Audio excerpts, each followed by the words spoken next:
Hi friends, இது last Monday விளாக்ங்க. Every Monday வந்து இந்த மாதிரி தாங்க போகும். எங்க வீட்டுல மோஸ்டா சண்டே சமைக்கிற சாதம் வந்து மீதி ஆயிடுங்க. இந்த மாதிரி தண்ணி ஊத்தி வச்சு மறுநாள் கரைச்சி குடிப்போம். எவ்ரி சாட்டர்டே சண்டே வந்து தம்பிக்கு வந்து ஸ்கூல் லீவ் விட்டுருவாங்க. அப்போ வந்து ரொம்ப ஃப்ரீ ஆயிடும். மறுபடியும் மண்டே வந்து ஸ்கூல் அப்படின்னு உடனே கொஞ்சம் ஹரிபரியா வேலை போகும். பெரிய தம்பி வந்து வெஜிடபிள்ஸ் வந்து அந்த அளவு சாப்பிட மாட்டாரு. அதனால நான் என்ன பண்ணுவேன்னா, வீக்லி ஒன்ஸ் வந்து காரம் கம்மியா போட்டு தம்பிக்கு டிஃபன் பாக்ஸுக்கு வீட்டுல என்னென்ன காய்கறி எல்லாம் இருக்கோ எல்லா காய்கறியும் எடுத்து ரொம்ப குட்டி குட்டியா கட் பண்ணி எடுத்துக்குவாங்க.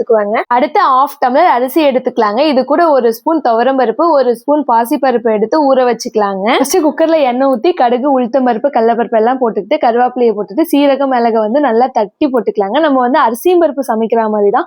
என்ன ஒண்ணா இதுல வந்து நம்ம நிறைய காய் எல்லாம் ஆட் பண்றோம், அவ்வளவுதாங்க. இந்த மாதிரி எல்லா காயும் போட்டு செய்யக்குள்ள சாப்பாடு ரொம்ப ருசியா இருக்கும். குழந்தைங்களும் ரொம்ப விரும்பி சாப்பிடுவாங்க. நீங்களும் இதை ட்ரை பண்ணி பார்த்துட்டு எப்படி இருக்குன்னு கமெண்ட் பண்ணுங்க. மண்டே மார்னிங் வந்து எப்பயும் நான்வெஜ் குழம்பு இருக்கும், அது கூட தோசை ஊத்தி சாப்பிட்டுக்குவாங்க. தேங்க்யூ ஃபார் வாட்சிங் வீடியோ.